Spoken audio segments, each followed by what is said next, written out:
Hey, what's going on, guys? It's Tech here, and today we have a special guest here in the building. Yeah, you guessed it. This is the iPhone 13 Pro in Sierra Blue. As you can see right here, that is my son's hand. So this is basically how the boxes are going to be coming out with the iPhones. There's no charge in the box. There's going to be no brick in the box. There's going to be the phone, and I think just a cable, and that's basically it. So let's open this up really quick. You peel it out right there. Okay. And that's it. How easy was that? So that's a Sierra Blue, and it looks really, really nice. I actually like it. So there you go. It comes with the stickers inside. It comes with the USB-C to lightning cable right here. It's gonna go inside.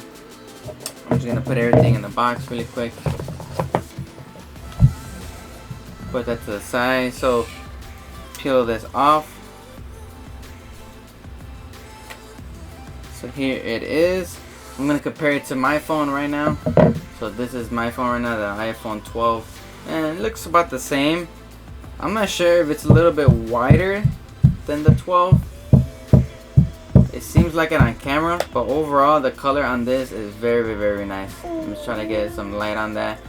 So you can see it's kind of a matte finish, where this is more glossy. So this the matte type. It's just that these rails are going to be more fingerprinty just because it is stainless steel. So let me compare it to my iPhone 12 right here. So it kind of seems identical still, even though this is a year old. The 13 Pro does seem a little bit wider. Even on camera, you can kind of tell it looks a little bit wider. It's just that camera bump is huge. Just look at that. It's hilarious. I don't know. I'm not really digging the camera bump on the smaller Pro model. Maybe on the Max it passes, but on this one, doesn't look that great. But I'm pretty sure it performs really good. So overall, on the corners, you're going to get the stainless steel. So that attracts a lot more fingerprints, which is bad, but it's more durable at the end of the day. Where on the regular 12 and the regular 13 mini, you get aluminum on the side. But you get a fingerprints on that, which is a good thing. Just depends what you go with. Like I said, at the end of the day, with the Pro model, it is more durable. If you drop this, like I said, this is stainless steel. It's a lot better than aluminum. So let me put this to the side. Let me turn this on. Give me a quick second. Let's just admire this phone for a bit while it's being turned on. And like I said, I'm really, really digging this color. It doesn't feel too heavy either. I know it is a little bit heavier than last year's 12 Pro just because the battery is a bit bigger. The phone is going to be slightly thicker. Let me see if I can line them up right there. You can kind of tell it's a little bit thicker. Not by much. But the battery is bigger at the end of the day. Ooh, I feel those 120 hertz. I feel it right away. It's been so long since I've held a phone that has 120 hertz. Or in the fact, even 90 hertz. Most phones are just jumping into 120. But overall, it does feel very smooth. Just from me scrolling through here. Let me just skip this part really quick and I'll be right back. Alright, so here we have it.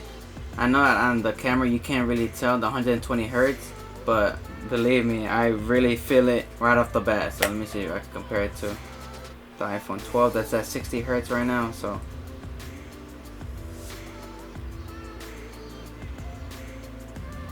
yeah, on camera you're not going to be able to pick it up, but just know that this 120 hertz is hitting just right at home. It feels really, really nice. It's making my iPhone 12 look really slow actually. I'm going to put that away real quick. I just love the size of the 12 and the 13. Just the size of it, it's perfect. I think the Max is too big just because with the software that Apple uses, it doesn't utilize the big phone. It doesn't embrace it, so it doesn't know how to use hand gestures when it comes to the bigger phone. So there's no point if you have small hands just because that phone is so big and it's so wide. It's so hard just to reach the edge corners of the screen. Whereas this one, the 6.1 inch, it's a good size. It's right in the middle. It's an OLED screen, 120 hertz, Pro Motion display. It's gonna look really nice. And put that down a bit. Like I said, overall, this is going to be a good phone. This is just an unboxing to show you guys how it looks. I'm going to go full in depth what this phone is capable of. Let me show you guys the camera bump right there. Look how big it is. Get you a nice color. So this is the Sierra Blue, like I said. It's kind of like a light ash bluish color. So it's not really deep in blue, but it is really, really nice. Doesn't feel too heavy. I know this phone is a little bit heavier than last year's 12 Pro, but I think it's manageable. Doesn't feel too heavy. I do notice a difference when I carry my iPhone 12, but come on, you're gonna get great battery life with this phone. Even with 120 Hz on all the time, it's always gonna have good battery. So there you have it.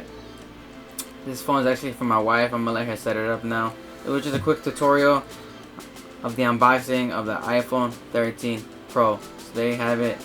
Make sure you guys like and subscribe before you guys leave here. Take care, and I'll see you guys next time.